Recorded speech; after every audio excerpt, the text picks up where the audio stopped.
ኤሮሂ ሰላም ነው ኡስታዝ፣ እንደምን ሰላም ሰነበትክ? ወልድ ህይወት ነኝ። በሌላ አካውንት ገብቼ ነው። ወልድ ህይወት አሪፍ ነው። ሰላም ነው። እንደምን ሁሉ ሰላም? እንዴት ነህ? እግዚአብሔር ይመስገን። ሰላም ሰነበታችሁ? እንዴት ቆያችሁ? ዘፍጥረት 16 13ን አስታወስከኝ። ይናገራት የነበረውን የዮቴ ባቤ ስም ኤሮሂ ብላ ጠራችሁ ይላል። በእውኑ የሚያይን እዚያ ያየሁት ብላ አለች ይላል አይደል? የምትሰጠው ነገር አለ። የአክብሮ ስግደትና የአምልኮ ስግደት የሚባለው ነገር ከኦርቶዶክሶች ጋር እያወራን ነበረ። ልዩነቱ ምንድን ነው በሚለው እኔ አላቅም ልዩነቱን። ያው ስግደት ነው፣ የጸጋ ስግደት። እንደዚህ በኦርቶዶክስ አካባቢ ለመለየት የሚሞከር ነገር አለ። እኔ እሱ አይገባኝም። አይ ልዩነት አለው። ግን የአምልኮ የእነሱ አሁን ላይ ያሉት የሚሰግዱት ስግደት የአምልኮ ስግደት ነው። ላስረዳህና ሀሳብ ትሰጥበታለህ።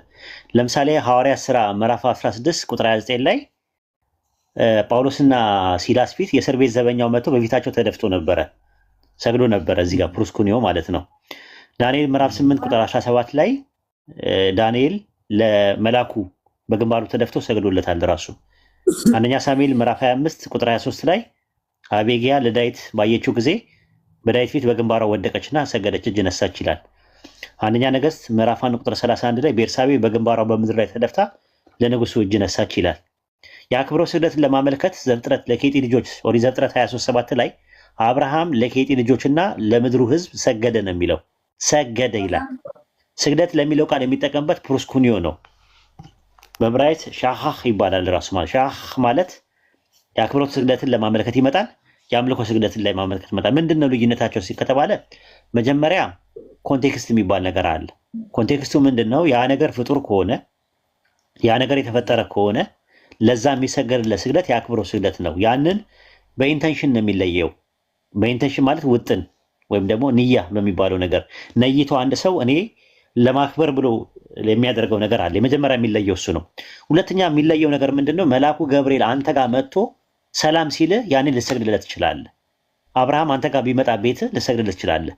እንደ ባይብል አነጋገር ወይም እንደ ጥንቱ አነጋገር አብርሃም በሌለበት ገብርኤል በሌለበት ግን ለገብርኤል ከሰገድ ከእሱ የአምልኮ ስግደት ይሆናል። ለምን? ሁሉ ነገር መስማት፣ ሁሉ ነገር ማየት፣ ሁሉ ነገር ማወቅ፣ ሁሉን ቻይ የሆነው መለኮት ብቻ ነው። ገብርኤል መለኮትነት የለውም፣ ውስንነት አለበት። አንሊሚትድ አይደለም። ሁሉ ነገር ያካበበ አይደለም። ነገራትን ጊዜንም ቦታንም ያካበበ አይደለም። ጊዜንም ቦታንም ያካበበ አንድ ፈጣሪ ብቻ ነው። ስለዚህ ያን ነገር በሌለበት አንድ ሰው ጸደንያ ማርያም ሆኖ፣ አንድ ሰው ደግሞ ወይብላ ማርያም ሆኖ፣ አንድ ሰው ደግሞ ግሸን ማርያም ሆኖ፣ አንድ ሰው ደግሞ ሳውዲ አረቢያ ሆኖ፣ አንዱ አውሮፓ ሆኖ፣ አንዱ አሜሪካ ሆኖ፣ አንዱ አውስትራሊያ፣ አንዱ ካናዳ ሆኖ ማርያም ጋር ሁሉም ቢሰግዱ ማርያም ያን ስግደት አትቀበልም። ያ ስግደት ምንድነው የሚሆነው? ማርያም ውስንነት ስላለባት ልክ አይደለም ነው የምንለው። ያ ነገር ስለመጣ በወረደበት ሰዓት ላይ ተከለከለ። ያ ነገር አላህ ከለከለ ያንን ነገር ማለት። የአክብሮት ስግደት የሚባለው ነገር ወደ አምልኮ ስግደት ስለሄዱ ሰዎች ለአክብሮት ስግደት ተብሎ የሚሰገድ ስግደት የለም። ይሄ ነው ያለው ትምህርት ማለት ነው። እዚህ ላይ ሀሳብ ስጥበት። ትክክል ነው። ፍጥረት በሁሉ ቦታ ሊገኝ አይችልም። በሁሉ ቦታ ተገኝቶ ሊያይ ሊሰማ አይችልም። ሰምቶ ስግደትን ወይም አክብሮትን ሊቀበል ሊያመሰግን አይችልም። በሁሉ ቦታ ተገኝቶ አምልኮን፣ ጸሎትን ሊሰማ የሚችል ሊያይ የሚችል እግዚአብሔር ፈጣሪ ብቻ ስለሆነ እነዚህ መላእክት ፍጥረት ናቸው፣ የተፈጠሩ ናቸው። ሰዎችን ፍጡራን ናቸው። በሌሉበት ቦታ እንትን ሊሉ አይችሉም፣ ሊሰሙ ሊያዩ አይችሉም። ብዙውን ጊዜ የሚጠቀሰው ይሄ ራእይ ላይ የታረዱ ነፍሳት እስከ መቼ ነው ማትፈርደው? ነፍሳችን በምድር ላይ የገደሉን እንደዚህ ያደረጉን እስከ መቼ ትሰማለህ ብለው ያሉትን። ስለዚህ ነፍሳት በምድር ላይ ሆኖ የሚሆነው ነገር አይተው ነው ብሎ ይላሉ ብሎ ነው የሚናገሩት። ያ ኮንቴክስት ግን እነዛ ነፍሳት ወደ ምድር ተመልክተው ሰማይ ላይ ሆነው ያንን ያሉ ሳይሆን ወደፊት ሊመጣ ያለው ስለ ትንቢት እየተናገረ ስለሆነ አሁን ባቀረብከው ሐሳብ እኔ እስማማለሁ። ፍጥረት ስለሆኑ ሊያዩ ይችላል። አዎ ግን ራይ 6:9 ላይ ግን የሚያወራው ለእነሱ አያስኬዳቸውም። አምስተኛው ማኅተም በፈታ ጊዜ ስለ አምላክ ቃል ስለጠበቁት ምስክር የታረዱትን የሰዎች ነፍሳት በመሠዊያው መካከል አየሁ አለ። በታላቅ ድምፅም እየጮሁ ቅዱስና እውነተኛ ጌታ ሆይ እስከ መቼ ድረስ አትፈርድም? ደማችንስ በምድር ላይ በሚኖር ላይ እስከ መቼ አትበቀልም? አሉ። ሰማዕታት ናቸው። በነፍስ ነው የሚያወሩት፣ ወይም ደግሞ በሩሃቸው ወይም በመንፈሳቸው ነው እያወሩ ያሉት። ያኔ ምድር ላይ ያለ ተገለን የመጣ ነው። ለተገደልንበት ደግሞ ያንን ፍዳውንና እንትኑን ይሄ ምንድን ነው ዋጋቸውን ሰዎችን ለምን አሰጥም ብለው ነው የጠየቁት እንጂ በምድር ላይ ስላሉ ሰዎችም አልጸለዩም። በምድር ላይ ስላሉ ሰዎችም አላወሩም። በምድር ላይ ላሉ ሰዎች ቢጸልዩም ችግር የለውም። በእኛ በኢስላም አስተምሮት መላእክቶች እኮ ሊጸልዩ ይችላሉ፣ ሊያማልዱ ይችላሉ። ችግሩ ምንድነው? መላእክት ያማልዳሉ ማለትና ወደ መላእክት መጸለይ ይለያያል። እኛ በኢስላም አስተምሮት መላእክቶች በምድር ላይ ላሉት ሊጸልዩ ይችላሉ። ቁርአን ይናገራል፣ ይጸልያሉ። ዘካርያስ 1:12 ላይም እንደዛ ነው የሚናገረው። የተቆጣቸውን ኢየሩሳሌምና የይሁዳ ከተሞች ማትምራቸው እስከ መቼ ነው ብሎ መልአኩ እንደጸለየ ይናገራል። ያ ማለት ግን ወደ ገብርኤል ከጸለይክ እሱ አምልኮ ነው የሚሆነው፣ ምልጃ አይደለም የሚሆነው። ቅዱሳን ከሞት በኋላ ባለው ነገር ወይም ደግሞ የጻድቃን ሰማዕታት ሩሃቸው ካለ ሊጸልዩ ይችላሉ፣ አምላክንም ሊያመልኩ ይችላሉ እኮ ሊጸልዩ ይችላሉ። ወይም ደግሞ ምልጃ የሚባለው ነገር ምንድን ነው? ስለሌላው ሊጸልዩ ይችላሉ። ለምሳሌ በጥቅል አንተ በምድር ላይ ላሉ ቅዱሳን ልጸልይ ትችላለህ። እዚህ ሆነ እኮ አሁን ማለት ነው። ስለ ሙስሊሞች ልጸልይ ትችላለህ። ያ ማለት ግን ሙስሊሞች ወደ አንተ ከጸለዩ ግን ችግር አለ። አንተ በሌለህበት ኤሮሂ ወይ እርዳኝ፣ አግዘኝ፣ ድረስልኝ ምናምን ካልኩ እሱ ምንድን ነው የሚሆነው? አምልኮ ነው የሚሆነው። ዱዓ ነው። ዱዓ ምንድን ነው? አምልኮ ነው ተብሏል በኢስላም። ለምን መጎባደድ አልችልም፣ ለአንተ ማሸርገድ አልችልም፣ ለአንተ የለህም፣ በቦታው የለህም። ራሱ ድረስልኝ ካልኩ ጣዖት አምልኮ ነው የሚሆነው። ግልጽ ነው። ራይታ ትክክል ነው። መላእክት ግን አያስኬዳቸውም። ራዕይ 6:10 ላይ ያለው አያስኬዳቸውም። ራዕይ 6:9-10 አያስኬዳቸውም።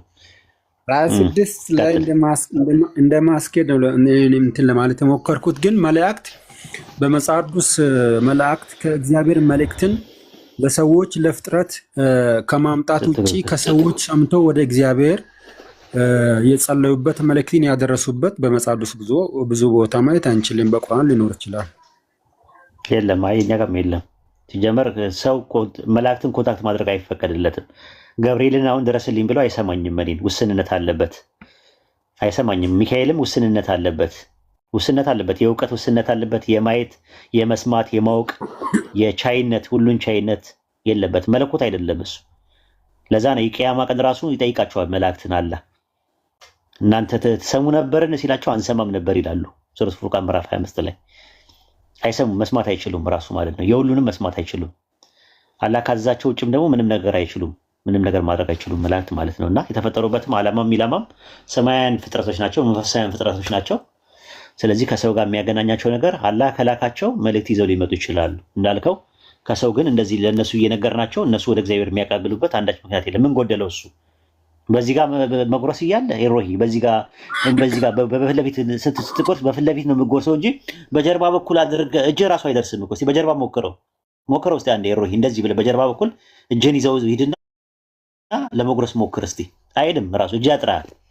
ስለዚህ ወደ ሰው መጸለይ ሰው መለማመን እጅ ያጥራል፣ ራሱ እጃችን ያጥራል። ይህንን ነው እንትን የምንለው። ኢንሻላህ ሀሳብ ካላችሁ ሌሎቻችሁ ክርስቲያኖች ካላችሁ ታች ያላችሁ ልጆች ካላችሁ መግባት ትችላላችሁ፣ ክርስቲያኖች ማለት ነው። ኤሮሂ አትውረድ፣ ቦታ አለ። ሀሳብ ያላችሁ ልጆች ነው። ትንሽ ጉንፋን እያሳለኝ ስለሆነ መናገር ስለማልችል ሌላ ጊዜ ሲሻለ እንገባል ነው። አመሰግናለሁ። ኢንሻአላህ በቃ አላህ አፍ ያርግህ። አብሽር። ትኩስ ነገር ጠጣ። እሺ ትኩስ ነገር ጠጣ።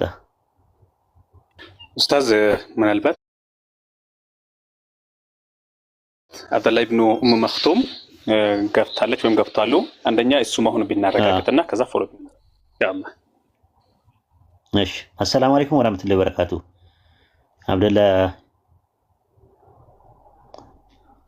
ሚታ አንሱ። ወአለይኩም ሰላም ወራህመቱላሂ ወበረካቱ። ራሷ ናት ማሻአላህ። ይሄ ነው አይደል አካውንታችሁ? አዎ ትክክለኛው አካውንታችን ይሄ ነው። አንዳንድ ሰዎች ያው ትክክለኛ አካውንት አይመስላቸውም። ትክክለኛነታችንን ለማረጋገጥ ኤግዛክት የሆነ አድራሻ አለን። ላው ደግሞ ቲክቶካችንንም ገብቶ ማየት ይቻላል። ኦኬ ይሰማል አይደል? እሺ ባጭሩ በደንብ ለአብደላህ ይሰማል። አዎ እሺ ለአብደላህ ላብራራላችሁ ለማያውቁትም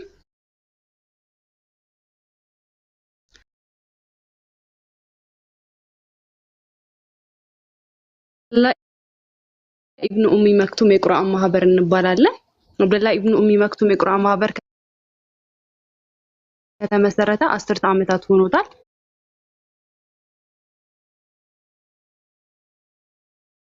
10 ዓመታት አይነ ስውራንን በመደገፍ ለአይነ ስውራን ብርሃን በመሆን እየሰራ ያለ ተቋም ነው። እስካሁን እየሰራ ያለ አብደላህ ኢብኑ ኡሚ መክቱም የሚያደርገው ምንድነው? አይነ ስውራን ህፃናትን በአዳሪ ትምህርት ቤት በማስተማር የልጆችን ማህበራዊ፣ ኢኮኖሚያዊና መንፈሳዊ ችግሮቻቸውን እየሞላ ይገኛል። ሌላው ደግሞ አብደላህ ኢብኑ ኡሚ መክቱም የቁርአን ብሬልን ማለት ነው ቁርአንን በብሬል አትሞ አይነ ስውራንን ኢስላማዊ ወይም ደግሞ የእስልምና ተጽዕኖ ሳይፈጥርባቸው ቁርአንን መቅራት እንዲችሉ ያደርጋል። ሌላው ደግሞ ብዙ ነገሮችን ያደርጋል። ለምሳሌ ዩኒቨርሲቲ መግባት የፈለጉ ልጆች አቅም ሳይኖራቸው ቀርቶ እነሱንም ደግፎ ዩኒቨርሲቲ ገፍተው ተምረው እንዲጨርሱ ብሎም ደግሞ ጨርሰው ሲወጡም ደግሞ መቋቋሚያ የሆነ ነገር እንዲሆናቸው ብሎ የተወሰነ ገንዘብም ይሰጣል። ሌላው ትዳር ለመመስረት የሚያስቡትንም ትዳር ለመመስረት አስበው ግን ደግሞ አቅሙ ለሌላቸው ሰዎችም እንዲሁም ምን ያደርጋል? አብደላህ ኢብኑ ኡሚ መክቱም ትዳር መቋቋሚያ እንዲሆናቸው አይነ ስውራንን ያግዛል። በተጨማሪም የተለያዩ ድጋፎችን ያደርጋል።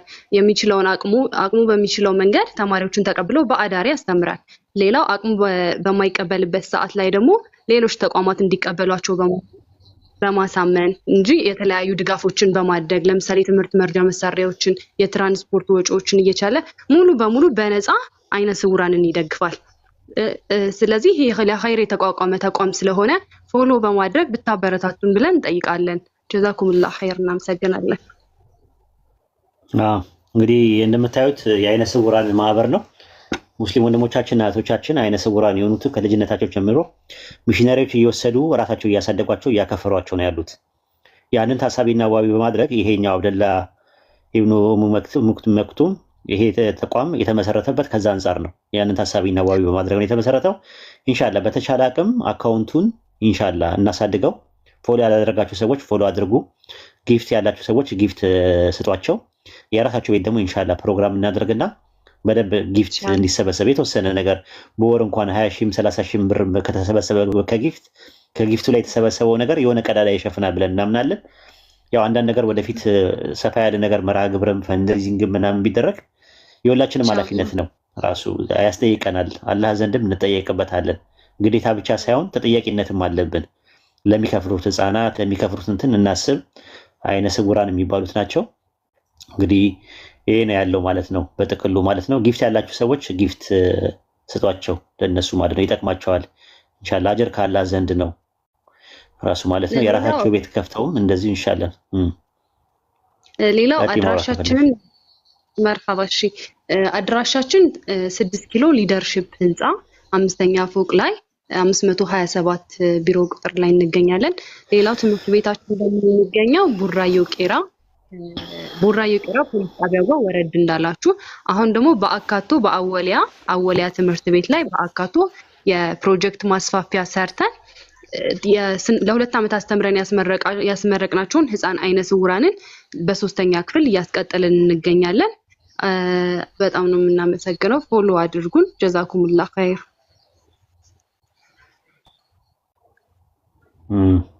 ማሻአላህ። ሌላ ቁጥራችን እንግዲህ እንትን በሉ ፎሎ አድርጉ። ጊፍት ያላችሁ ጊፍት ስጡ።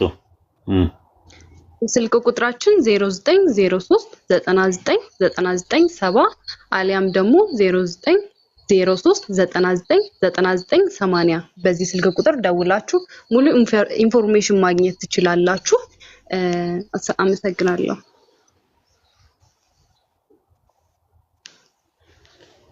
ምንም አይደለም።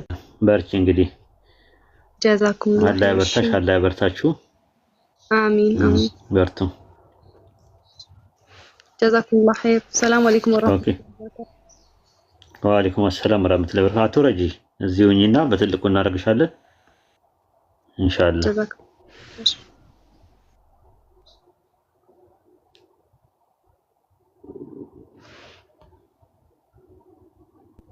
ኡስታዝ አንድ ላውራ ይቻላል አውሪ።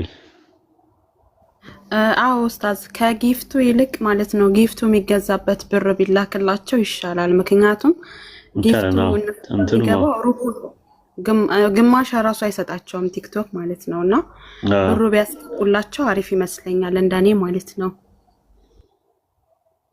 አዎ እንደዛ እናደርጋለን። ፕሮግራም አድርገው ምን እንደሚያስፈልጋቸው መሬት ላይ ታንጀብል የሆነ ነገር እንዲኖር ያው ደሊል የሆነ ነገር ማለት ነው። በስነስርዓት የኛ ወንድሞች ሄደው በአካል አግኝተዋቸው ከዛ የሚያስፈልገውን ነገር ተነጋግረውበት ፕላን አድርገው ፈንድሬዚንግም ይደረጋል። በዙም ሚቲንግም ላይ ሊሆን ይችላል፣ እዚህም ላይም ሊሆን ይችላል። ግን ኢንሻአላህ አሁን ለጊዜው ቤት እየከፈቱ ደርስ ምናምን በሳምንት አንዴ ራሳቸው እንዲሰጡ እና ፎሎ ቢያደርጓቸው ካላቸውም ጊፍት እንዲሰጧቸው ካልሆነም ደግሞ የባንክ አካውንት ይቀመጥና የባንክ አካውንታቸው ላይ ገንዘብ እንዲገባ ማድረግ ነው። የተቋሙ ኦፊሻል የሆነ ባንክ አካውንት ኢንሻአላህ ይኖራቸዋል ብዬ አስባለሁ። እንደዛ እናደርጋለን። ለጊዜው ዝም ብሎ ለማስታገሻ ያክል ነው እኔ ያልኩት። እንግዲህ ይመስላል ባጭሩ። ጥሩ ሀሳብ ነው፣ የተሻለ ነው።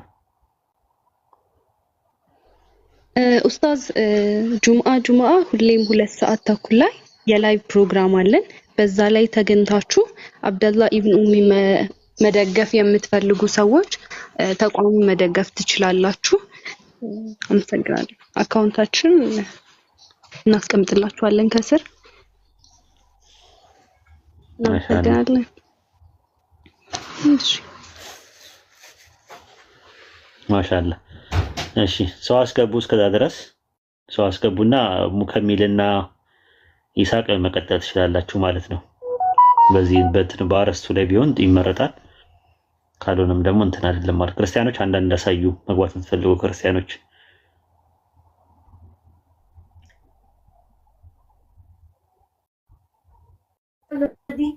እሺ ሁሉንም መርምሩ። ክርስቲያን ነህ ወይም ክርስቲያን ነሽ?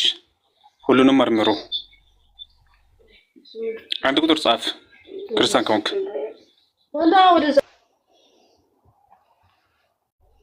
ክርስቲያኖች ነው የተባለው። እሺ ሙስሊሞች ትንሽ ጠብቁ፣ ኢንሻአላህ ትገባላችሁ። ጥያቄ ካላችሁ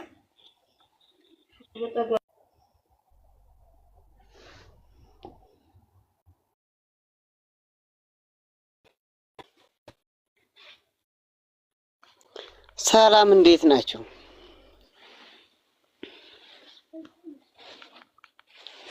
ሰላም ሰላም። እሺ እንዴት ነህ ወገናችን?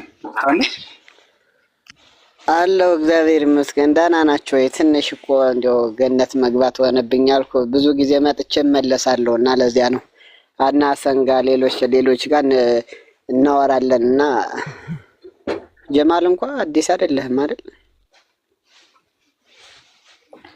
እሺ በተነሳው ርዕስ ላይ የምትለው ነገር አለ። ያው ብዙ ሰው ስለሚልክ ሁሉንም ሰው ማስተናገድ ስለማይቻል ነው። እሺ ይቅርታ። እሺ ምንድነው የተነሳው ርዕስ?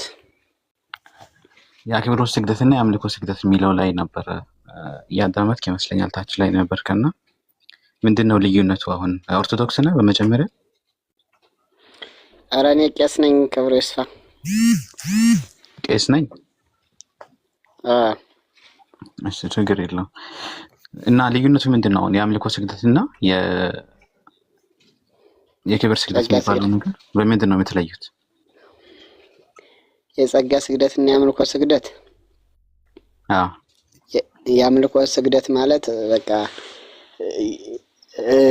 ያድነኛል ብለህ የምትሰግደው ስግደት ነው። ያድነኛል ብለህ ስለ ኃጢአት እያሰብክ ስለ ወገኖች እያሰብክ የምትሰግደው ስግደት የአምልኮ ስግደት ይባላል። ወይም ደግሞ ለፈጣሪ ብለህ የምታደርገው ነገር ያ የአምልኮ ስግደት ይባላል።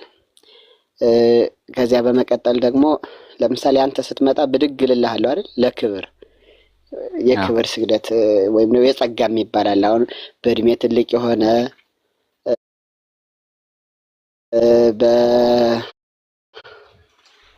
ደግሞ በእውቀት ከኛ በላይ የሆነ ሰው ሲመጣ ብድግ ብለን የምናከብረው የለም? ያ የጸጋ ስግደት ይባላል ወይም የክብር ስግደት ማለት ነው። ደግሞ ለአምላክ ብለን የምንሰግደው ያ ደግሞ የአምልኮ ስግደት ይባላል።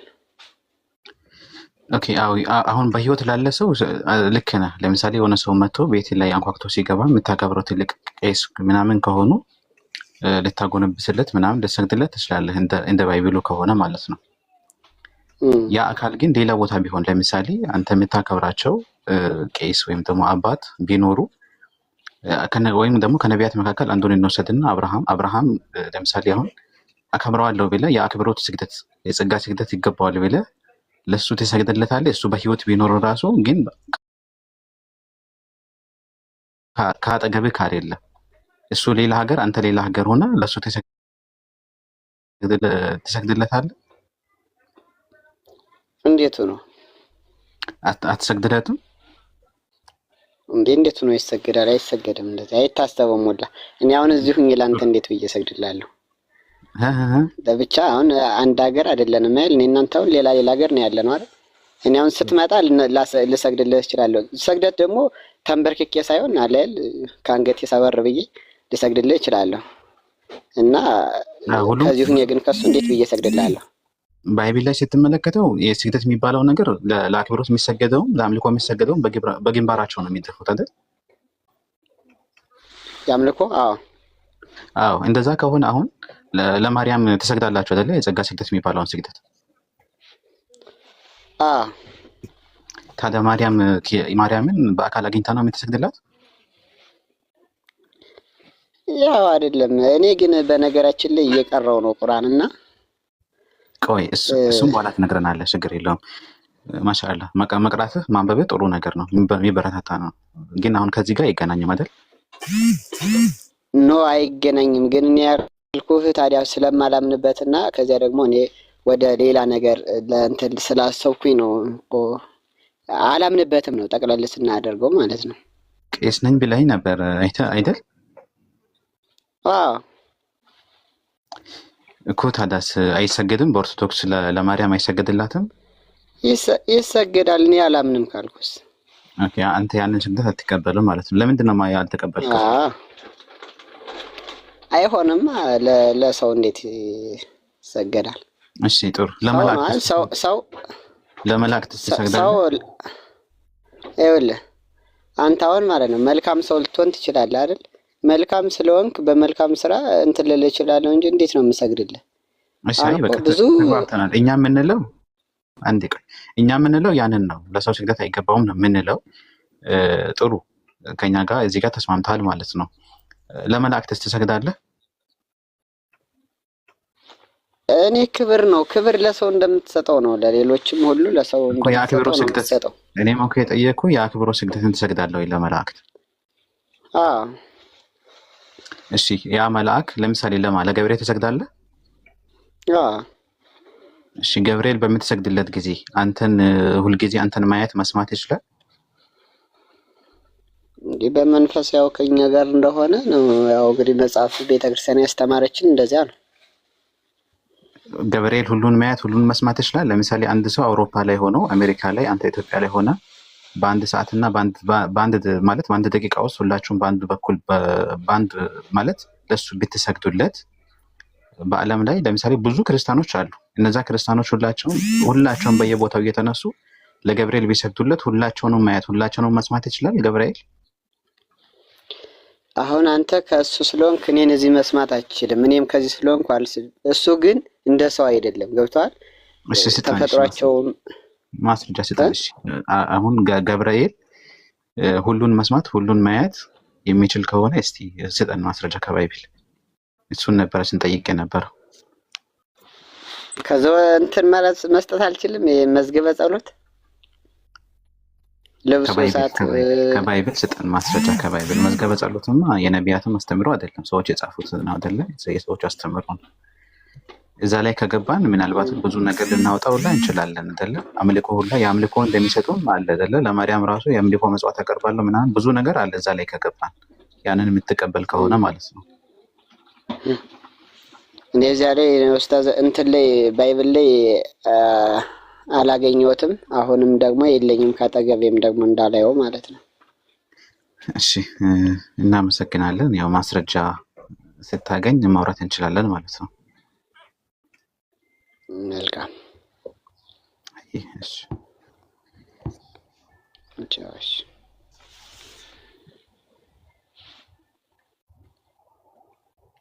ሁሉን አቤት ጤና ይስጥልኝ ሰላም ብያለሁ። አብሮ ይስጥልኝ ዋሂድ እንዴት ነው? ሰላም ነው? እንደው ለረጅም ሰዓት ስፈልገውት ነበርና እሺ ስመጣ አላገኘሁትም። አዎ አለመቀጣጠም ነው እንግዲህ። ደህና ናችሁ? ሁሉ ሰላም ነው? አዎ ሁሉ ሰላም ነው አልሐምዱሊላህ። ደስ ይላል። እኔ በዚህ በእንትን የተመረቁበትም አሁን በቪዲዮ ላሳያችሁ እችላለሁና ግን እኔ አሁንም እንትን እየቀረው ነውና ጀዳት እኔ ብዙ አላምንበትም ሁላ እኔ እንግዲህ ዱዓ አድርጉ። ምንድነው እስልምና ላይ ጥያቄ አለ? አይ በአካል እየተማርኩ ስለሆነ ችግር የለውም። ኦኬ ምን ነበርክ? ኦርቶዶክስ ነበር? ካቶሊክ? ፕሮቴስታንት? አራ ኦርቶዶክስ ነኝ፣ ቄስ ነኝ። ኦኬ ቄስ ማለት በንባብ ቤት ምናምን የነበረ ዜማ ቤት ምናምን የነበርክ ነህ? የቅኔ መምህር ነኝ። ኦኬ እስቲ ከመስተጋብ የሰኞን በልልኝ። መስተጋብ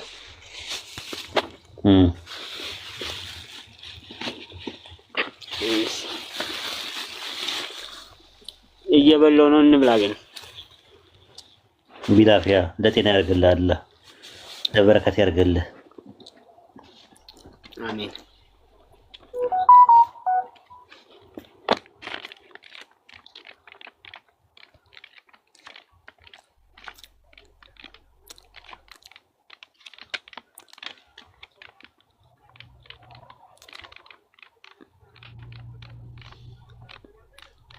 ኡስታዝ አንድ ጊዜ ላውራ። አብደላህ ኢብኑ መክቱምን ሁላችሁ ፎሎ አድርጉት እሺ። በትልቁ ያለውን የኔ አካውንት ፎሎ አድርጉት ይቻላል። አሁን የመጣችሁ ሙስሊሞች ትልቅ ድርጅት ናቸው አላ ብዙ ሙስሊሞችን አይነ ስውራን ህፃናትን እየረዱ ስለሆነ አጅር ታገኛላችሁ። ኢንሻአላህ ጊፍትም ስጧቸው። ሌሎቻችን ደግሞ መጥፎ ኮሜንት አንጻፍ። ምክንያቱም የምንሳደብ ከሆነ የቤትን ህግ ያከበርን አይደለም ማለት ነው። ወንድሞች ባረከላሁ ፊኩም እንዳትሳደቡ እሺ።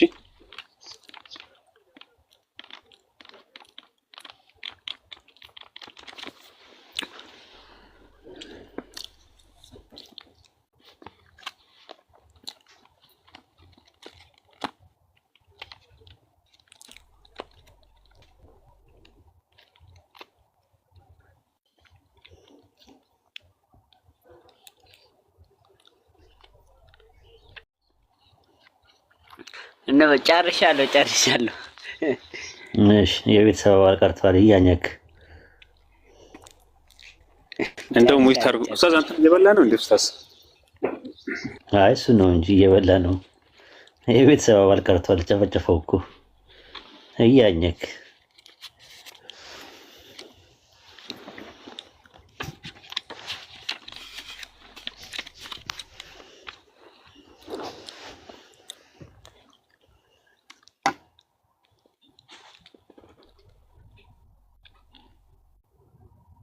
እንደው ሙይ ታርጎ ቢበሉ ቄስ። እሺ ማን ነው ያሉኝ ኡስታዝ? እሺ ሶስት ቦታ ነው እንግዲህ ያው እንትን ነው የመጽሐፍ ቤት ሊኖሩ አይችሉም ቄስ ስለሆኑ ማለት ነው። መጽሐፍ ቤት ካሉም በጣም እውቀቶትን አደንቃለሁ። መጀመሪያ ከንባብ ቤት እንጀምርና ውዳሴ ማርያም ዘሰኑ ይበሉልኝ። የሰኞውን አዎ ውዳሴ አሐደ ማርያም ድንግል ወላዲተ አምላክ ውዳሴ አሐደ ማርያም ድንግል ወላዲተ አምላክ ዘይትነበብ በዕለተ ሰኑይ ፈቀደ እግዚእ ያብዞ ለአዳም እዙነ ወትኩ ዘልብ በግባ አበታት መንበሩ ሰአሊ ለነ ቅድስት ማሻአላህ። ስለዚህ አሁን ውዳሴ ማርያም ንባብ ቤት ማለፍን አሁን አረጋገጥ ማለት ነው። አሁን ከዜማ ቤት ከፈለክ አይ በቃ ንባብ ቤት ራሱ እንትኑ ነው ወር እንትኑን አቋም ራሷንም ለበላት እኔ በዜማ ለበላት ውዳሴ ማርያም ዜማ ካልክ ዜማ ቤት ገብተሃል ማለት ነው። አምናለሁ ያኔ በዜማ በላት ራሷን ለበላት አሁን ያልኳት ጀምር በላት ፈቀደ ጊዜ በላት ዜማ ቤት ፈቀደ ጊዜ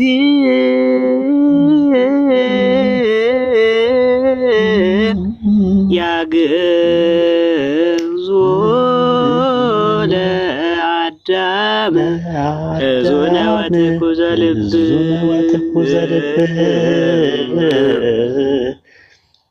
ወያግብዎ አበዘትካት መንበሩ ሳዲለተ ቅድስት ማሻአላ እኩል አንድ እኩል ሆንም ማለት ነው። ስለዚህ አሁን ዜማ ቤትም ነበር እንዳያውቃሉ ኡስታዝ ቁል ወላሁ አሐድ አላሁ ሰመድ ለይለድ ወለማይውለድ ነው እንትኑ መረው በትክክል እሱ ላይ በትክክለኛ እናስተምራለን። እሺ ቁል ወላሁ አሐድ አላሁ ሰመድ ለም የሊድ ወለም ይውለድ ወለም የኩን ለሁ ኩፉወን አሐድ። ይሄ በዳሎች ቁጥበ ጀድ የሚባል አለ፣ ይነጥራል፣ የሚነጥሩ ፊደሎች አሉና በደንብ ትማራለህ ኢንሻአላህ ማለት ነው። አንዴ ሰለም እንጂ አላህ ያገራልሃል። ደግሞ በጣም የሚገርመው ነገር ሲሰልም ነው ሰው ደግሞ ቁርአን በደንብ የሚገራል። አንተ ደግሞ ፍላጎቱ በጣም ስላለ ቁርአንን ለማወቅ ካለ እንትን አንፃር አላህ ያገራልሃል ኢንሻአላህ። ምንድነው እንዳሰልም ያደረገ አሁን በቃ የያዘ ነገር ምንድነው? አገልግሎት ላይ ነኝና ለዚያ ነው የተመረኩበትንም ከፈለጋችሁ አሳያችኋለሁና አገልግሎት ላይ ስለሆነ በቪዲዮ ምናምን አትወጣ። አገልግሎት ላይ ከሆንክ ከኔ ጋር እናወራለን፣ ችግር የለውም። ምንድነው የሚለው ነገር እናወራለን። አሁን ላይ አገልግሎት ላይ ነው ራሱ የደብር አገልጋይ ነው። አሁን ደብር እያገለገልክ ነው ያለው። እና መስለም ትፈልጋለህ? መናገር የለብም። አዲስ አበባ በቪዲዮ አደራ እንዳትወጣ፣ ስምን እንዳትናገር። አንተ ብቻ አሲያን ብቻ አግኝልኝ። አሁን አሲያን ወይ ሙከሚልን አግኝና ስልክን አስቀምጥልኝ፣ እናወራለን ማለት ነው። አሁን የያዘ ነገር እዛ ስለሆንክ ነው እንጂ መስለም ትፈልጋለህ፣ ፍላጎቱ አለ። ትንሽ ይህንን ጨርሼ ወደዚያ አልሄድኩም። እዚያ አገልግሎት በእንተ ያበዋል ያችን እንትን በስቷ ምኗ ነው እዚያ ትንሽ እንደ እያልን በቪዲዮ ወተህ ታውቃለህ? እዚህማ መጥቼም አላውቅም። በዚህ ቤት ሌሎች ጋር ግን በቪዲዮ ወጥቼ አላውቅም። ግን መጻሕፍት አሉኝና እንዲገልብጫ ከፈለጋችሁ አሳያችኋለሁ። ገልብጫ ወደዚያ ቪዲዮ ምናምን አያስፈልግም። በቃ አያስፈልግም። ሚዲያ ላይ መስለም አይጠበቅብህም። በውስጥ ትሰልማለህ። ኢንሻአላህ በቂ ነው። እሺ አንተ ዝም ብለህ ናና ቤታችን ውስጥ እንትን በል። እኔ በውስጥ ሻሃዳ ትይዛለህ፣ ነገሮችን አመቻችልሃለሁ። እሺ መልካም። እሺ በቃ ስልክህን ለአሲያ ወይም ደግሞ ለሙከሚል ላክልኝ፣ ከሁለት አንዱ። የት ነው ሙከሚል? የት ነው አሲያና ሙከሚል? ይሄ ከላይ ካንተ በላይ ያለው ነው። አሲያ ደግሞ ከጎን ነው። ሁለቱም እኮ ወጥረው ይዘዋል። ደግሞ የሚገርም ማለት ነው። ለሶስት ነው የወጠርን። ደግሞ ከታችም አለ ይሳቅም አለ። እንደዛ ካሰብ እሺ ኦኬ፣ እናመሰግናለን። በርታ። እንግዲህ እንደዚህ አይነት ፖቴንሻል ያላቸው ሰዎች በጣም እየመጡ ነው ማለት ነው። ራሱ ብዙ አሉ እንደዚህ ዲያቆናት የነበሩ እንትን የነበሩ የሆኑ ሰውዬ ነበሩ። አንድ አባት የሚገርማችሁ ነገር ወሎ ምንድን ነው የሚባለው? ጥሩልኝ ወደ ላይ ስሙ ጠፋኝ። ወሎ ወደ ላይ መስመር ሰሜን ነው ደቡብ ነው ብቻ ናቸው። ሰሜን ወደ ላይ ወደ እንትን አልፈ ማለት ነው። ደሴን አልፈ ስትሄድ ወደ ላይ ራያ ቆቦ አይሆንም መቼም ማለት ራያ ቆቦ ምናምን ከራያ ወደዚህ ወልዲያ ወልዲያ ነበሩ እንትን የሚሉት እና እዛ እንትን ነበር። በጣም እንትን የተማሩ ቁርአን አክትመዋል፣ ሩቡን የሚያክል አፍዘዋል። ከዛ አዲስ አበባ መጡ። ሚንበር ቲቪ ላይ ካልቀረባችሁ ተባሉ። በጣም የሚያሳዝነው ማለት ነው። ሚንበር ቲቪ ላይ ይቀርቡ ተብለው ሚንበር ቲቪ ላይ ቀርቦ በጣም እንትን አሉ ሲያወሩ ማለት ነው። በጣም ነው የሚገርሙት።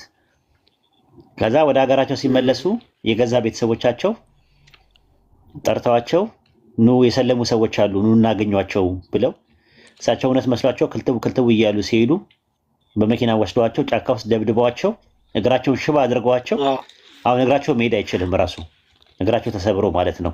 የ47 ዓመት ሰው ናቸው እሳቸው እና በሽተኛ ናቸው፣ እግረ በሽተኛ ናቸው። ስቲል ነው ራሱ እንትን ነው እና አዲስ አበባ ለማምጣት እያሰብን ያለ ነው። እሳቸውን አሁንም ሕክምና ላይ ነው ያሉት። እግራቸው ተሰብሯል። ቀጥቅጠው ማለት ነው ቀጥቅጠዋቸው የቤተክርስቲያን ሰዎች ማለት እና ቢኬርፉል፣ ተጠንቀቅ፣ ራስን ጠብቅ፣ ሰበቡን አድረስ፣ ተወኩል አድርግ በአላህ ላይ። ተወኩልና ተዋኩል ይለያያሉ። ተዋኩል ዝም ብሎ እጅና እግርና ጣጥፎ ቁጭ ማለት ነው። ከዛ በአላህ ላይ መመካት ነው። ተወኩል ግን ምንድነው? በአላህ ላይ ስትመካት በፊት መጀመሪያ ሰበቡ ማድረስ አለ። በአላህ በቁርአን ላይ ጥንቃቄን ያዙ ነው የሚለው። ለምን? ሰበቡ ከአንተ የሚጠበቅብህ ነገር አለ። ያላ ቀደር ሌላ ጉዳይ ነው። ዲተርሚኒዝም እና ፍሪዊል ኮምፓተብል ነው ብለን ነው የምናምነው። ዲተርሚኒዝም ጀነራል ነገር ነው፣ እንትን ደግሞ ፓርቲኩላር ነው። ፍሪዊል ፓርቲኩላር ነው። ሁለቱ ነገሮች እንትን አለብን፣ ኮምፓተብል ናቸው፣ የሚጣጣሙ ነው፣ መሳ ለመሳ የሚሄዱ ናቸው። ሆድና ጀርባና የሚናተፉ ነገሮች አይደሉም። ጥንቃቄ ያስፈልጋል። ከአንተ የሚጠበቅብህን አቅም የምችለውን አድርግ። ስለዚህ በተቻለ አቅም ሚዲያ ላይ እንዳትወጣ፣ ማንንም አምነህ ስልክ እንዳትሰጥ ካልኩ ልጆች ውጭ፣ ወይ አሲያ ወይ ሙከሚል ካልኩ ውጭ ማለት ነው። ማንንም በውስጥ እንዳታወራ፣ ማንንም በአካል ላግኝ ቢልህ ማንንም እንዳታገኝ ለጊዜው። እሺ። ፎቶ አለ ፖስት ምናምን ያደረግከው እንዴ? በል አውጣ፣ አጥፋ፣ ቶሎ በል አጠፋፋ። እሺ ግባና አሁኑኑ አጠፋፋና ና ተመልሰና። እሺ በቃ ስልክ አስቀምጥ።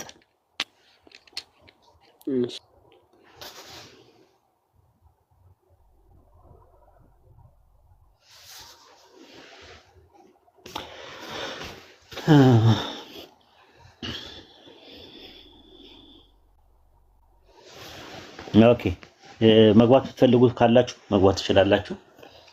ሙስሊሞች ድል ነስታቸው እንደ ሙከሚል ይሳቅ ለሙስሊሞች የተወሰነ። ከዛ በፊት ግን ሀኒ ምናልባት እስልምና ላይ ጥያቄ ካለ ተጠይቅ፣ ካልሆነ ኦኬ ይቻላል።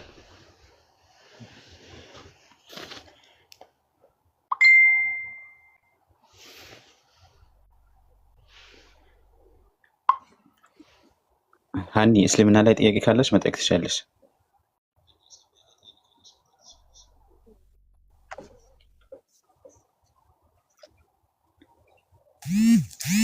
አለሽ ሀኒ?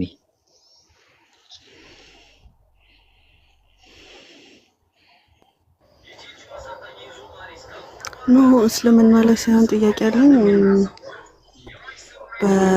በራሴ እምነት ላይ ነው ጥያቄ ያለኝ።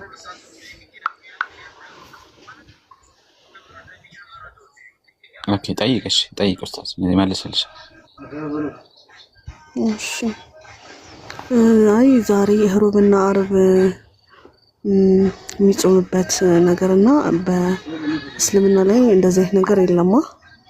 ሮብና አርብ የመጾም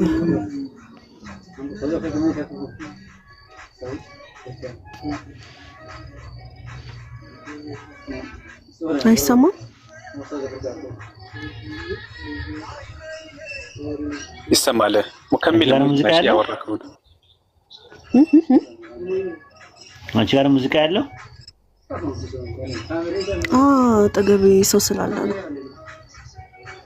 ኦኬ ማለት ቤት ችግር የለም። ጥያቄ ለመጠየቅ አይመቸኝም። ወጥቼ ኮሪደር ላይ ነው ማወራክ፣ ለዛ ነው ይቅርታ። ኦኬ በቃ ምንም ችግር የለም። የእስልምናውን ይጨምሩልሻል እነሱ። ያው ችግር የለውም። ጥያቄውን ጠይቀሻል። ጥያቄውን ከተረዳሁት በክርስትና ሰኞና ማነው ሮብና ሐሙስ የሚባል ሮብና አርብ የሚባል ጾም አለ። ምክንያታቸው ምንድን ነው? በኢስላም ደግሞ የሆነ ቀን ተወስኖ የሚጾም ጾም አለ ወይ ነው ጥያቄው አይደል? በቃ እሱን ላውራልሽና እነሱ ይጨምሩለታል ማለት ነው። በክርስትና ሮብና አርብ የሚባል ጾም አለ ራሱ ማለት ነው። ሮብና አርብ የሚባል ጾም አለ። ሮብ ኢየሱስ ለመያዝ የተማከሩበት ነው። አርብ ደግሞ የተሰቀለበት ነው። በዛ ምክንያት ነው ምን ጾመው ይላሉ። ጾማቸው ሰው ሰራሽ ነው ማለት ነው። መለኮታዊ መመሪያ ያለው ነገር አይደለም። ሐዋርያቶቹም ይህንን ነገር አልጾሙትም፣ ጾሙም አላሉም። ኢየሱስም ጾሙልኝ አላለም። ሮብና አርብ ጾሙልኝ አላለም ማለት ነው። በኢስላም ሙስሊም የሆነ ሰው በሳምንት 2 ጊዜ ቀናት የሱና ጾማት ይጾማል ማለት ነው። ሰኞና ሐሙስ ማለት ነው። ሰኞ የሚጾምበት ምክንያት ምንድን ነው ተብለሽ ብትጠየቂ 4 ምክንያት አሉት። የመጀመሪያው አንደኛ ወደ ረሱል ሰለላሁ ዐለይሂ ወሰለም ወህይ የወጣበት ቀን ነው። ሁለተኛ ነቢያችን ሰለላሁ ዐለይሂ ወሰለም የተወለዱበት ቀን ነው። ሶስተኛ ስራዎቹ ወደ አላህ የሚቀርቡበት ቀን ነው። አራተኛ አላህ ይቅር የሚብልበት ቀን ነው። እነዚህ 4 ምክንያቶች አሉ ማለት ነው። ረሱል ሰለላሁ ዐለይሂ ወሰለም ሲጠየቁ ምንድነው ሰኞ ቀን ስለሚጾምበት ቀን ሲጠየቁ የተወለድኩበትና ወህይ የወረደልኝ ቀን ነው ብለዋል። ሌላው ደግሞ ስራዎች ሁሉ ሰኞና ሐሙስ ወደ አላህ ይቀርባሉ፣ ስራዬ ጾመኛ ሆኜ እንዲቀርብልኝ እወዳለሁና ብለዋል። ሰኞና ሐሙስ ይጾሙ ነበር ረሱል ሰለላሁ ዐለይሂ ወሰለም። የአላህ መልእክተኛ ሆይ ለምን ሰኞና ሐሙስ ይጾማሉ ሲባሉ ሰኞና ሐሙስ ለአላህ ሁሉም ሙስሊም ይቅር ይላል ከተሳሳቱት ሁሉ በስተቀር፣ እሳቸውም እነዚህ ሁለቱን እስኪስማሙ ድረስ ተዋቸው ብለው ተናግረዋል ማለት ነውና ሐሙስ የሚጾምበት ምክንያት 2 ሲሆን እሱም ከላይ ከሐዲስ ላይ እንደተገለጸው ስራዎች ወደ አላህ የሚቀርቡበትና አላህ ይቅር የሚልበት ቀን ነው። እነዚህ 2 አሉ ማለት ነው።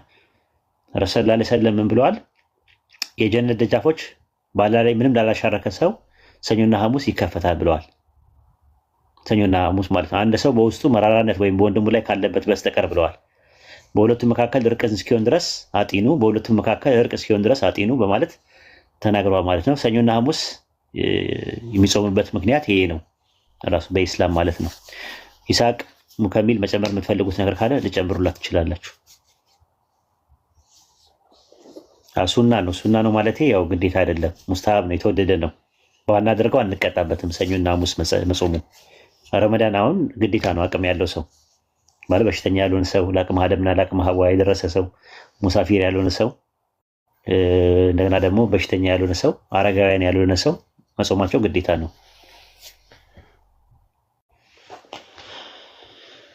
እሺ ጨምሩላት። ይስሐቅ ሙከሚል መጨመር የምትፈልጉት ነገር ካለ የለም ኡስታዝ ድምፅም አለ እኔ ጋር ቀጥታሽ። እሺ ሙከሚል መቀጠል ትችላለህ። እሺ ይስሐቅ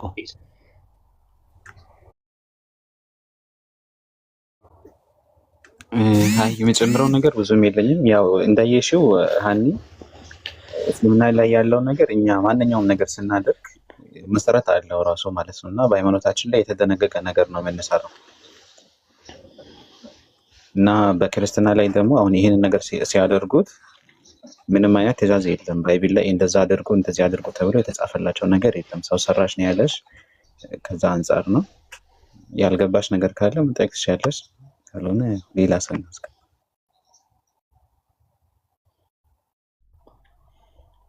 ተመለሰልሽ? አኒ ሳትስፋይድ ሆነሻል?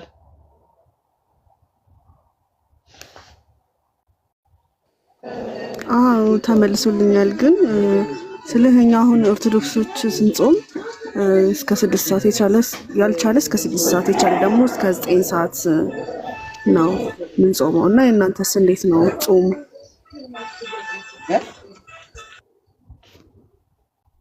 ኦኬ ሙከሚል መሄድ ትችላለህ። ሂድበት።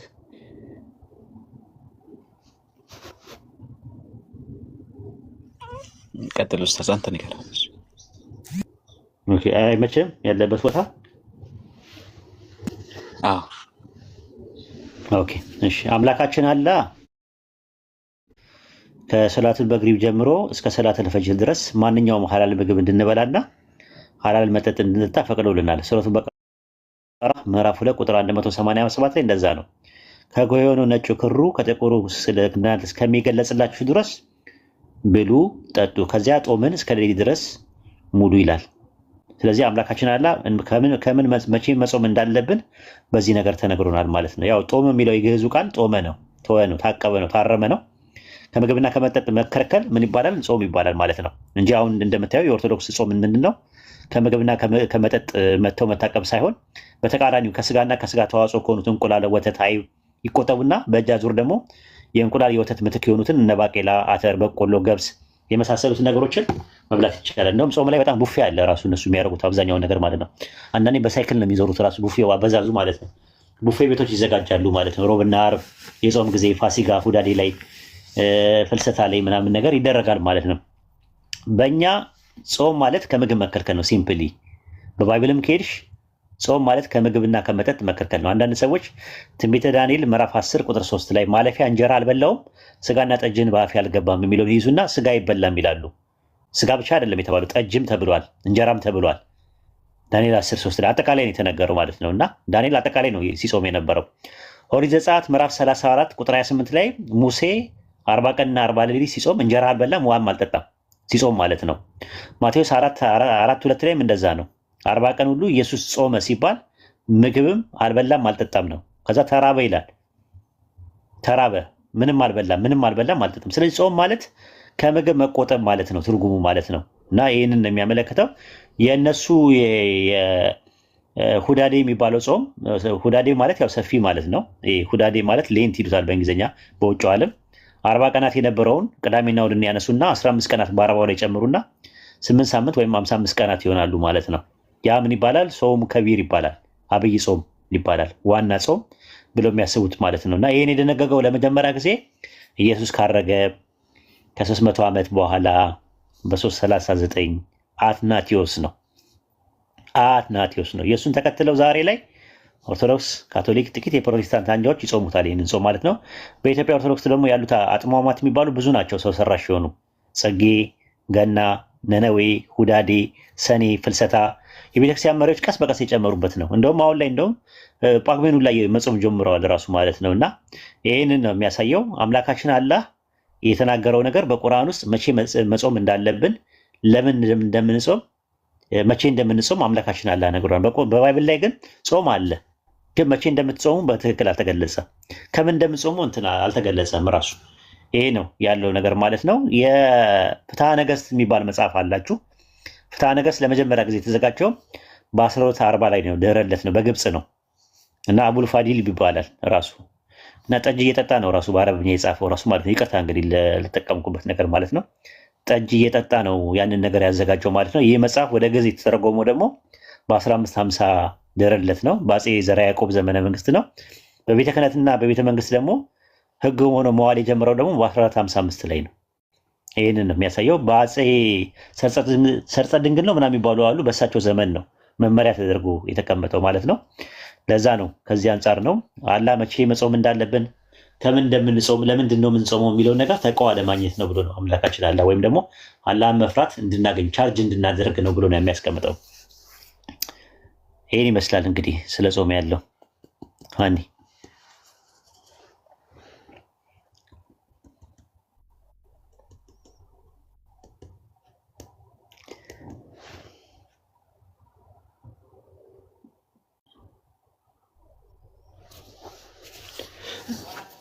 እሺ አመሰግናለሁ። እሺ ምንም አይደለም። ቁጭ በይ አትነሺ። እሺ እሺ ብርሃኑ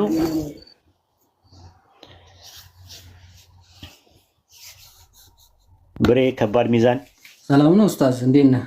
እንዴት ነህ? ሰላም ነው አለሁ። ደህና ነህ? እንዴት ነህ? ጠፋ።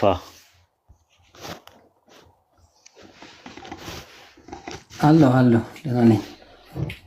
ማሻአላህ ማሻአላህ። ምን ይምጣ? ሻይ ቡና ወይስ የሚበላ ነገር? እኔ ያው ቴክስቹዋል ክሪቲሲዝም ላይ ነኝ ያለው። እስቲል ነው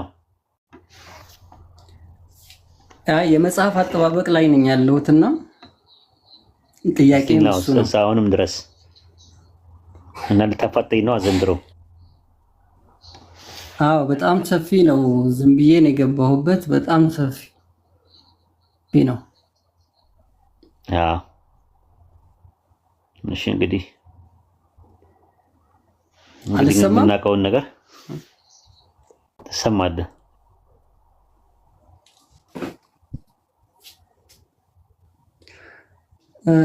እናንተ ቶራ የምትሉት ያው ለሙሴ የተሰጠው አንዱ መጽሐፍ ነው አይደል? እንጂ ይሄ አሁን ኦሪት ዘፍጥረት ያው ብዙ ጊዜም ስትናገሩ ስለሰማው ዘጸአት ምናምን የሚሉትን አይደለም ቶራ የምትሉት። አንዴ መልእክት ልመልስ።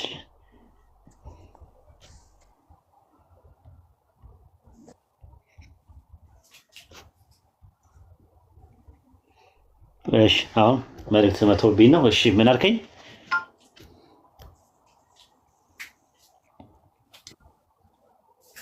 እሺ አሁን እሰማለሁ። አሁን ትሰማለህ?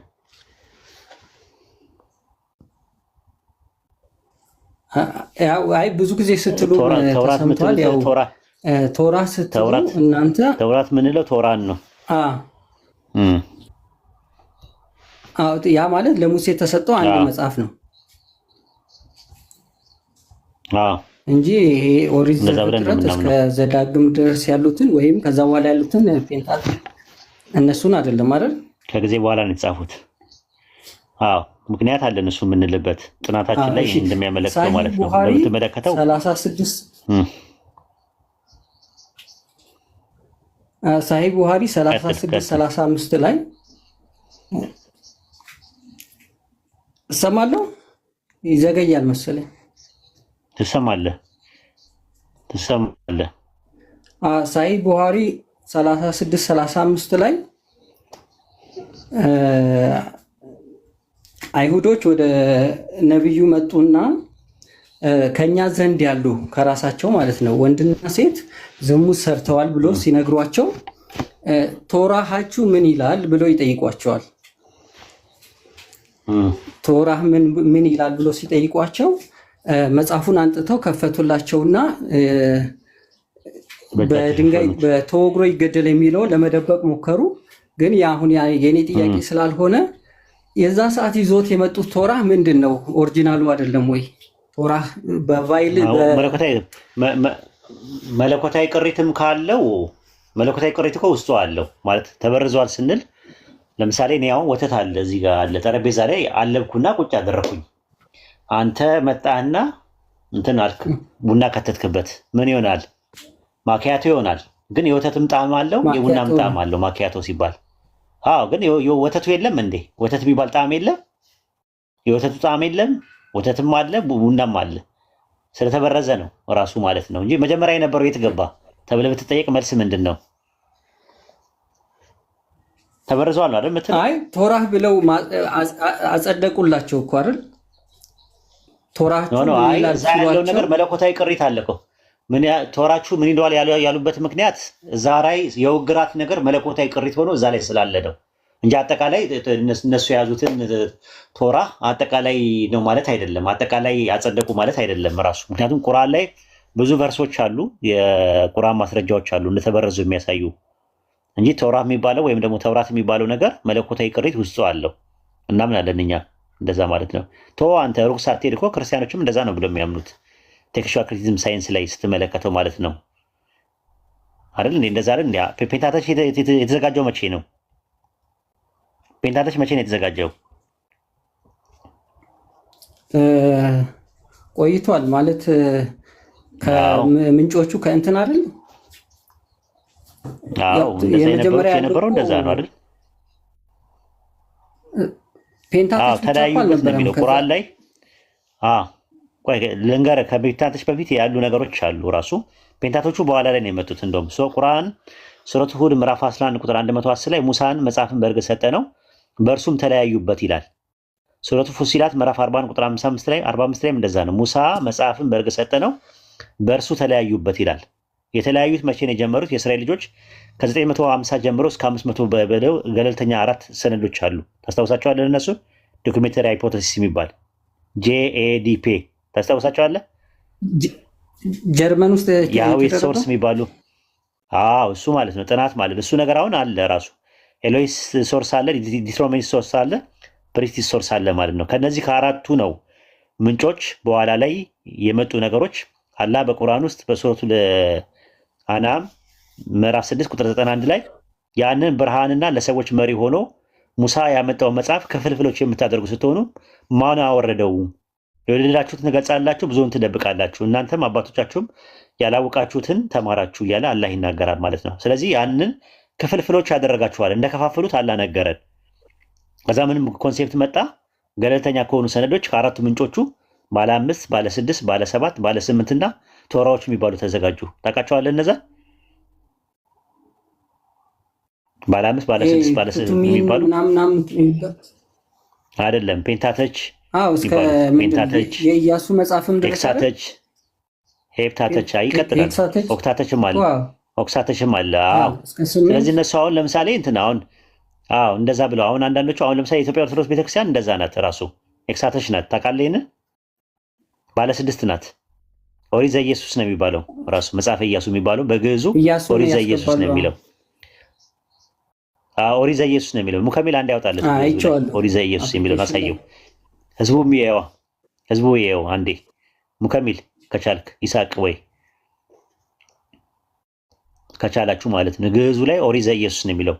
አፑ ላይ ኦሪት ዘኢየሱስ 6 ናቸው ራሱ ማለት ነው። ለዛ ነው አየህ ኦሪት የሚባለው ነገር መለኮታዊ ቅሪት ውስጡ አለው ብለን የምናምነው እኛ።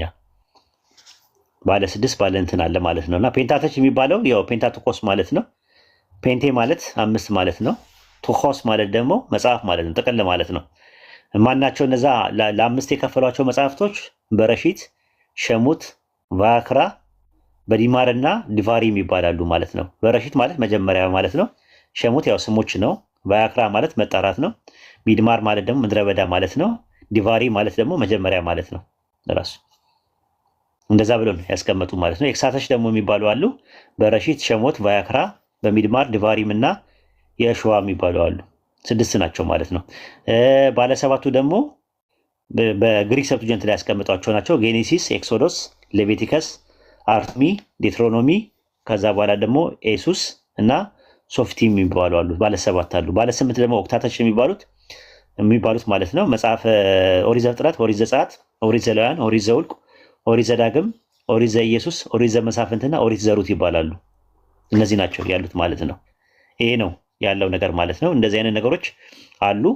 ግን ይሄ አሁን ያስከው በእጅ ያስከው መጽሐፍ ሙሴ እንዳልጻፈው ማስረጃዎችን ልስጥህ ከባይብል ሙሴ እንዳልጻፈው እነዚህ 5ቱ ሙሴ እንዳልጻፋቸው ማስረጃ ልስጥህ። ኧረ እኔ ከባይብል ላይ አለ ምንም የመሳፍን አይገባኝ። ሙሴ እንዳልጻፈውማ ግልጽ ነው እኮ 5ቱ መጽሐፍቱ ሙሴ እንዳልጻፋቸው ሙሴ እንዳልተናገራቸው እነዚህ 5ቱ አሁን የሙሴ የተሰጠው ኦሪት በውስጡ አለበት። እውነት ነው እናምናለን እኛ። ነገር ግን በርዘውታል። ተበርዟል ብንልበት ሙሴ እንዳልጻፉ በቂ ማስረጃዎች አሉ።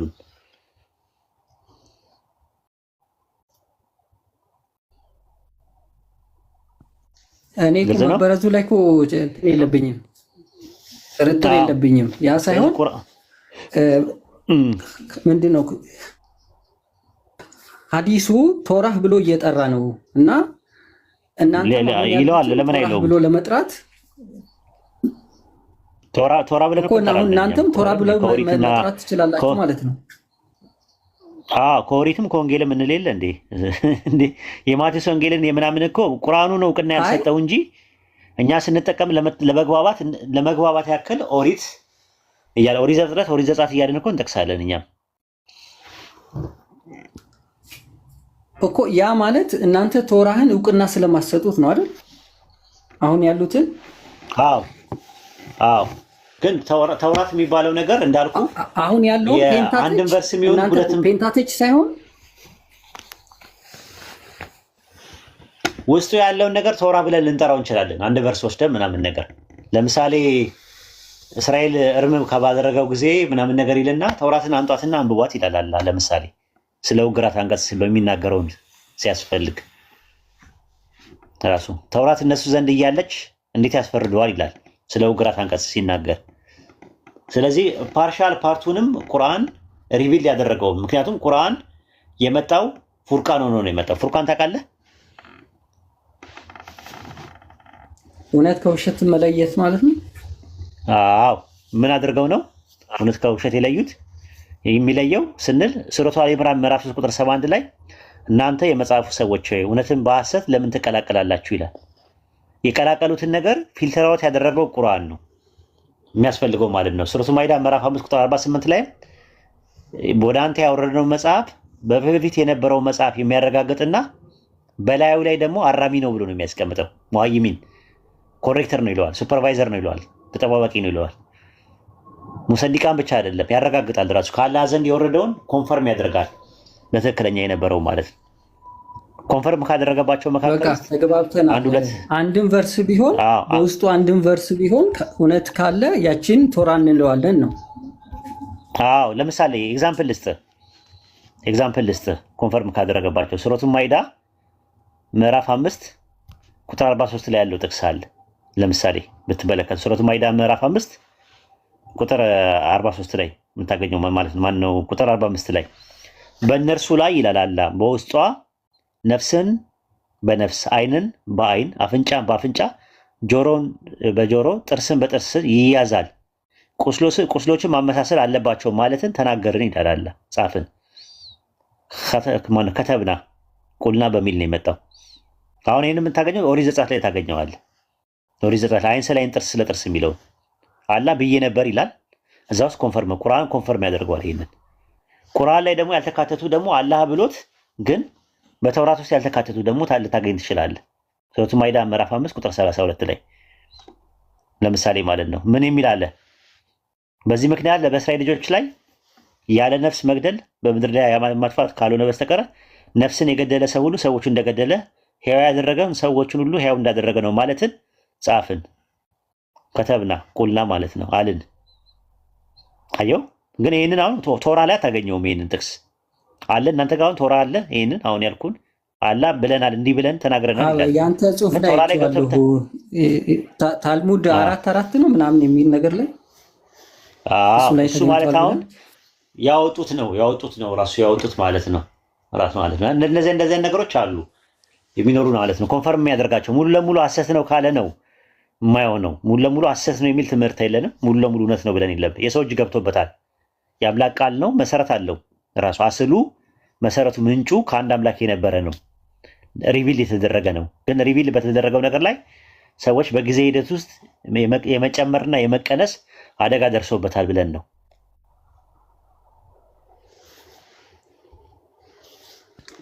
አይ በቃ ገባኝ። እሺ ሌላ አንድ ደግሞ እዚህ ሐዲስ ላይ ሱናን አዳሪሚ የሚል ነው። አቡ ዳውድ ሱነን አቢ ዳውድ ነው። ሱነን አቢ ዳውድ የሚለው ላይ ነው። አይ ከዛ ሳሙ አዳሪሚ ኦኬ ሱናን አዳሪሚ የሚል ላይ ነውና ሶስተኛው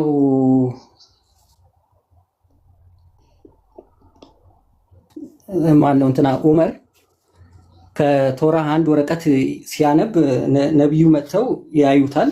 ከዛ ምንድነው የምታነበው ሲሉት ቶራ ነው ማነበው ይላቸዋል። ከዛ ማንበብ ሲጀምር ፊታቸው ተቀያየረና ከዛ አቡበክር ደግሞ ምን ይለዋል? እንዴ የነብዩ ፊታቸው መቀያየሩን አይታ አይገባህም እንዴ ለምን ታነባለህ? ይለዋል።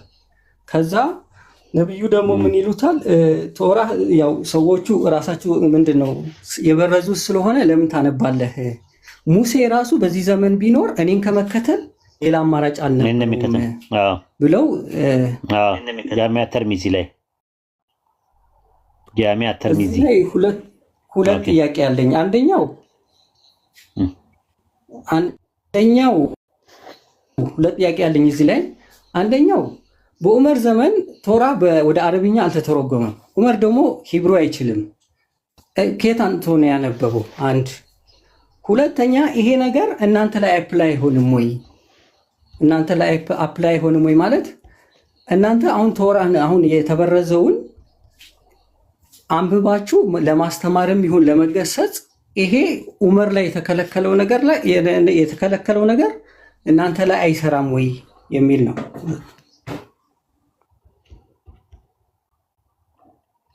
እዛ ጋ እኮ ረሱል ዐለይሂ ሰላም ተውራትን መዲና ላይ የነበሩት ተውራትን በአረብኛ ይናገሩ ነበር ይላል። መዲና ላይ እኮ ነበሩ አይሁዳውያኖች። ኢቭን በተውራትን በአረብኛ ይናገሩ ነበር ነው የሚለው። እሱማ አውቃለሁ። ምናልባት ያነበው በአረብኛ ተዘጋጅተው ሊሆን ይችላል። በተወሰነ መልኩ ከቢሮውን አንብበው ወደ አረብኛ ተዘጋጅተው ነበር ሊኖር ይችላል። የተዘጋጀ ሊኖር ይችላል። ምናልባት ማይታወቅም ራሱ ማለት ነው ሊኖር ይችላል ራሱ ማለት ነው። ምክንያቱም ወረቃም የተወሰነ ራሱ ተርጉሞ ነበረ ኢንጂልን ራሱ። ወረቃ ደግሞ እንትን ያለው ደግሞ የኢቦናይት ነው። የኢቦናይቶች ወንጌል ነው ሲያደርግ የነበረው። የኢቦናይት ወንጌልን በዕብራይስጥ የነበረውን ወደ አረብኛም ሲተረጉም ታያለ። አንደኛ ማለት ነው የኢቦናይት ወንጌሎች ማለት ነው ወንጌል የነበረውን መዲና ላይም ሊኖር ይችላል። ባይብል ግን አጠቃላይ የተተረጎመው ወደ አረብኛ የተተረጎመው ረሱል ሰለላሁ ዐለይሂ ወሰለም ካለፉ በኋላ ከ200 ዓመት ነው ከ300 ዓመት በኋላ ነው። አጠቃላይ እንዳጠቃላይ ይሄ ነው ያለው ነገር ማለት ነውና ከዚህ አንፃርም ማየት ትችላለህ። ረሱል ሰለላሁ ዐለይሂ ወሰለም እንደዛ ነው። ተውራት በአረብኛ ሲነገር ነበረ። እሳቸው ምን አሉ? የመጽሐፉ ሰዎችን አታስተባብሏቸው፣ አትቀበሏቸው፣ ነገር ግን ወደኛ በተወረደውና ወደ እናንተ በተወረደው አመንን በሏቸው ነው የሚለው ራሱ። አትቀበሏቸው ካል ሙሉ ለሙሉ ከተቀበልን ያው የተበረዘ ነገር አለ። አታስተባብሏቸው ካልን ደግሞ ካስተባበልን ደግሞ መለኮታዊ ቅሪት ውስጡ ስላለ ሙሉ ለሙሉ ዲና ያናረገውም ተበርዘዋል ነው ለምናምነው ራሱ ማለት ነው። ቁርአንም ሐዲስ ላይም የሰለፎችን ማስረጃዎች እንደተበረዘ የሚያሳዩ ብዙ ማስረጃዎች አሉ። ሱረቱ በቀራ ምዕራፍ 2 ቁጥር 75 እና ሱረቱ በቀራ ምዕራፍ 2 ቁጥር 79 ላይ ያለው ማለት ነው። ይሄን ይመስላል። እሺ የእናንተንስ? የማን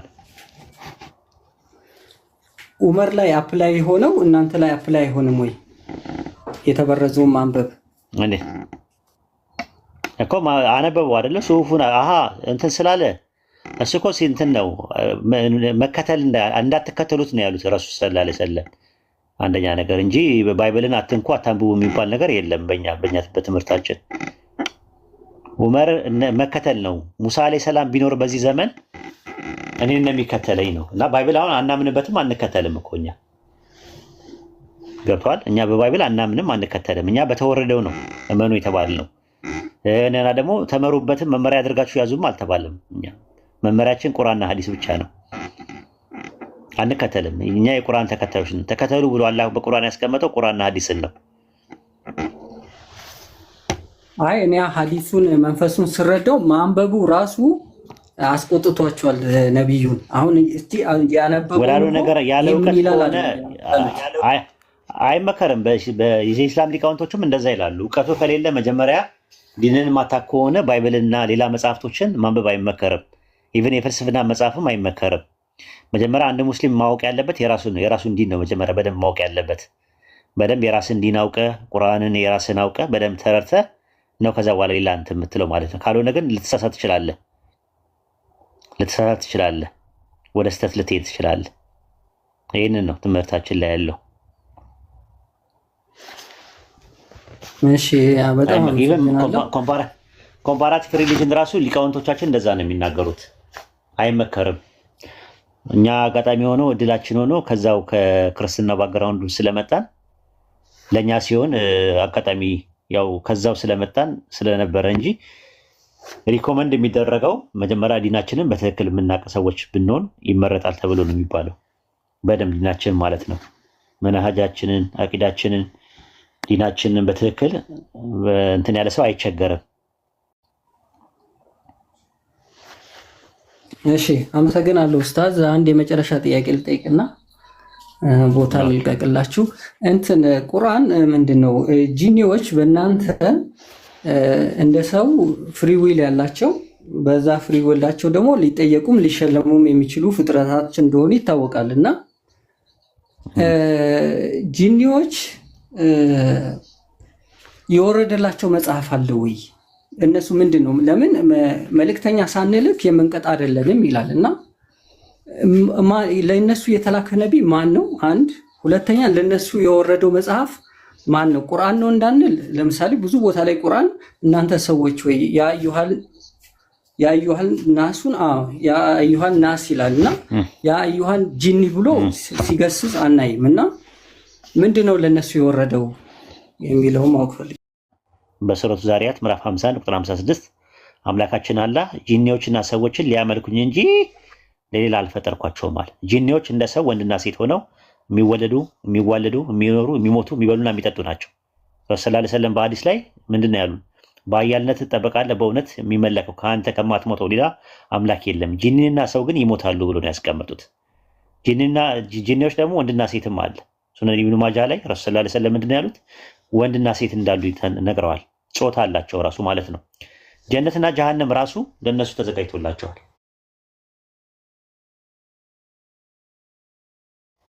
ፍሪዊል አላቸው፣ መልእክተኛ አላቸው የሚለውን እንመጣበታለሁ። መጀመሪያ ግን ጂኒዎችም ሰዎችም ጀነትና ጀሃነም አላቸው በቁርአን በሱረቱ ረድ ምዕራፍ 11 በማን ነው በሱረቱ ረድ አልኩኝ በሱረቱ ሁድ ምዕራፍ 11 ቁጥር 119 ላይ የጌታ ቃልም ጀሃነምን ከሰዎችና ከሰዎች ከሁሉም በእርግጥ ሙላታለሁ